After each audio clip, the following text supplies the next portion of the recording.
Here is your full emotional, engaging, long-form YouTube story written exactly in plain paragraphs, with a strong hook, smooth pacing for a 40-minute video, emotional depth, and a powerful ending message. Absolutely no headings, just flowing story paragraphs. A cold breeze rolled through the neighborhood that morning, but the moment the viewers see what the single dad is about to step into, they'll stay until the very last second, because sometimes life changes not in grand moments, but in small knocks on a worn-out door. If you're watching this, trust me, what happens between this struggling father and his mysterious neighbor is something you won't want to miss.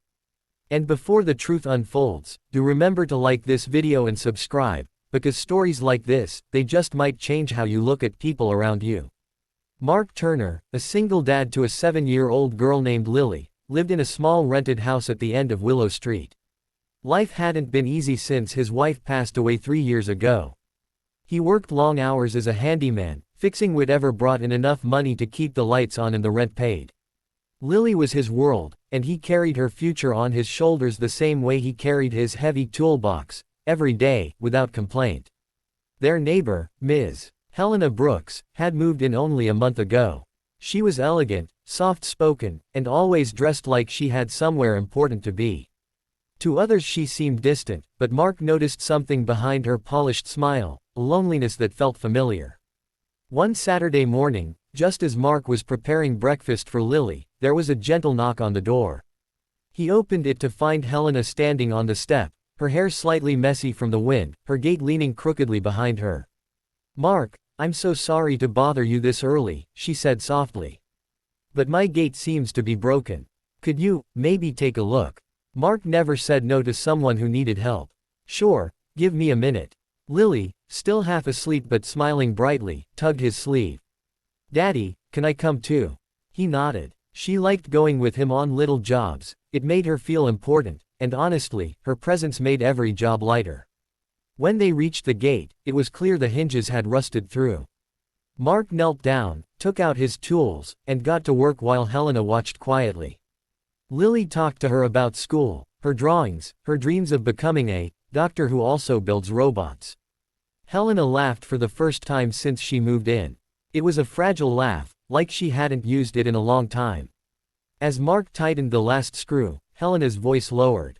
"You're very good at this, you know. And you're a really good father." He looked up, surprised. Compliments weren't something he heard often. But before he could answer, Helena shifted awkwardly, almost nervous. "Mark, you deserve a little extra reward." His heart skipped. He wasn't used to people offering him anything extra. Life had always taken more than it gave. She held out an envelope, but her eyes said something else, something deeper. "Please. You work so hard. Let me do this." Mark hesitated, then gently pushed the envelope back. "I appreciate it, really. But I didn't fix it for money. You're a neighbor. And, honestly, kindness is reward enough." Helena blinked, stunned. No one had refused her money before. She sighed, clutching the envelope against her chest. "You don't understand. I'm not giving this out of pity." "What then?" Mark asked. She looked down at Lily happily collecting rusted screws from the ground. "I lost someone too," Helena whispered. 2 years ago. My daughter. She was Lily's age." Mark froze. The world seemed to stop around them. Helena continued, her voice breaking.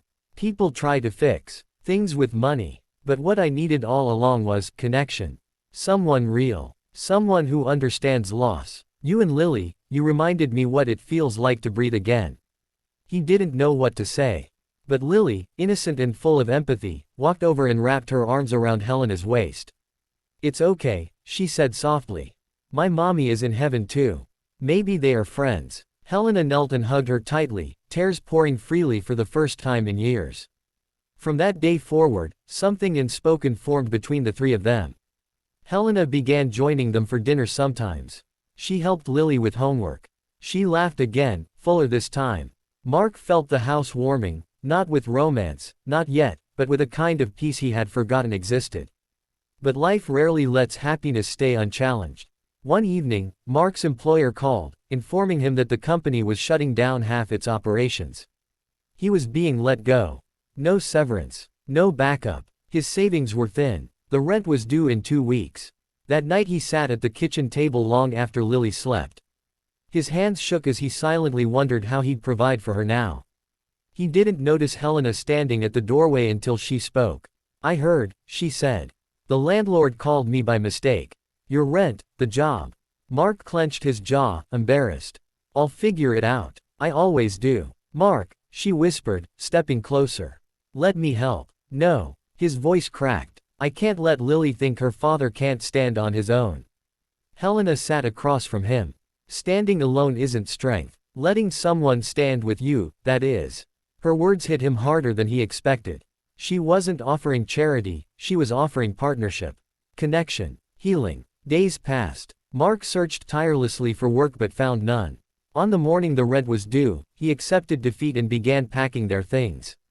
Lily watched with wide, confused eyes. "Daddy, are we moving again?" Before he could respond, there was a knock at the door. Helena stood there with a signed lease agreement. "I bought this house," she said gently. "And I want you two to stay. Not for free. You'll help maintain the property. It's a job. A stable one. With a salary. Benefits." Mark's world spun. "Helena, why?" Her voice trembled. "Because you fixed more than my gate. You fixed something inside me. And maybe we can fix each other." He didn't speak, he couldn't. But Lily ran forward and hugged Helena again, sealing the decision without words. Months passed. Their lives intertwined, slowly, naturally, respectfully. Love didn't arrive with fireworks, it grew quietly, like morning light slipping under a curtain. By the time Mark realized he felt something more than gratitude, Helena already felt it too. And yet, what mattered most wasn't romance or reward. It was how broken people chose to lift one another.